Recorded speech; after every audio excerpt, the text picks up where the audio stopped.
अधिनायक जय हे भारत भाग्य विधाता पंजाब सिंधु गुजरात मराठा द्राविड उत्कल गंगा সকলোলৈ স্বাধীনতা দিৱসৰ শুভেচ্ছা জনালোঁ। আমি প্ৰতিজন লোককে স্বাধীনতা দিৱসৰ অমল শুভকামনা জ্ঞাপন কৰিছোঁ। আজি দেশে ৮০ সংখ্যক স্বাধীনতা দিৱস উদযাপন কৰিছে। এয়া প্ৰতিজন ভাৰতীয়ৰ বাবে আজিৰ দিনটো সঁচাকৈ এটা গৌৰৱৰ দিন। এই স্বাধীনতা খুব সহজে আমি লাভ কৰা নাছিলোঁ।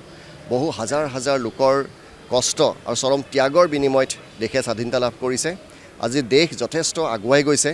আমাৰ প্ৰতিজনৰে কৰণীয় আছে। এই দেশক আমি আগুৱাই নিব লাগিব, বিশ্বৰ ভিতৰত জাকত জিলিকা কৰিব লাগিব। সেই পণ আজিৰ দিনটোতে আহক আমি সকলোৱে গ্ৰহণ কৰোঁ। সকলোকে স্বাধীনতা দিৱসৰ ওলগ জনাইছোঁ, অভিনন্দন জ্ঞাপন কৰিছোঁ। আমি অসম লাইভ 24ৰ পৰিয়ালে আমিও স্বাধীনতা দিৱসৰ এই মহৎ কাৰ্যসূচীত অংশ লৈছোঁ, নিজকে ধন্য মানিছোঁ। যিহেতু এটা বিশেষ দিন, সকলো ভাৰতবাসীৰ বাবে গৌৰৱৰ দিন, সকলোৱে গৌৰৱত উদ্বাহিত হৈ উঠিছে আৰু সেয়া স্বাভাৱিক। আমি বিচাৰিম স্বাধীনতা সকলো প্ৰকাৰে থাকক, ৰাজনৈতিক স্বাধীনতা, অৰ্থনৈতিক স্বাধীনতা আৰু বিশেষকৈ মনবোৰৰ স্বাধীনতা, মনবোৰ যাতে স্বাধীনভাৱে থাকিব পাৰে, সেই বাতাবৰণ এটা সৃষ্টি হয় আৰু তাৰ যি কৰণীয়, সেই কৰণীয়খিনিত সমাজৰ এগৰাকী নাগৰিক হিচাপে আমিও কৰি যাম। ধন্যবাদ। দেশে আজি ৮০ সংখ্যক স্বাধীনতা দিৱস উদযাপন কৰে আৰু অসম লাইভৰ বাকৰিটো আমি আজি এই স্বাধীনতা দিৱস উদযাপন কৰোঁ। অসম লাইভৰ সৈতে বাকৰিত আয়োজন কৰা স্বাধীনতা দিৱসৰ মূল পতাকা কাৰ্যসূচীত অংশগ্ৰহণ কৰে সঞ্চালক ধ্ৰুৱজ্যোতি দাস ডাঙৰীয়াই আৰু তেখেতে পতাকা উত্তোলন কৰি এই কাৰ্যসূচী শুভাৰম্ভ কৰে। যিহেতু যিসকল মহান ব্যক্তিৰ ত্যাগ আৰু কষ্টৰ বাবে আজি দেশে এইটো পৰ্যায়ত উপনীত হ'লহি। পোনপ্ৰথমে মই সেইসকল ব্যক্তিক আজি স্মৰণ কৰিছোঁ আৰু স্বাধীনতা দিৱসৰ পাছৰ পৰা যিসমূহ চৰকাৰে আমাৰ দেশখনক উত্তৰণ কৰাৰ ক্ষেত্ৰত যিধৰণে অৰিহণা আগবঢ়ালে, আমি তেখেতসকলৰ সেই মুৰব্বীসকলকো স্মৰণ কৰিছোঁ।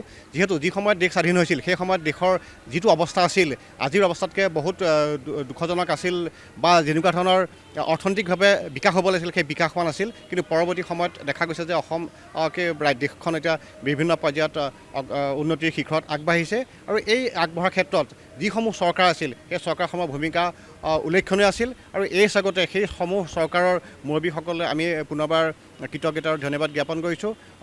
এই স্বাগতে অসমবাসীলৈ অসম লাইভৰ সৌজন্যত মই পুনৰ দেশৰ স্বাধীনতা দিৱসৰ ওলগ আৰু শুভকামনা যাচিলোঁ।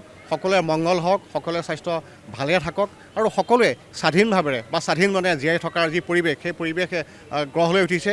সেই পৰিৱেশত সকলোৱে আনন্দ মনে জীৱনটো উপভোগ কৰক। ধন্যবাদ।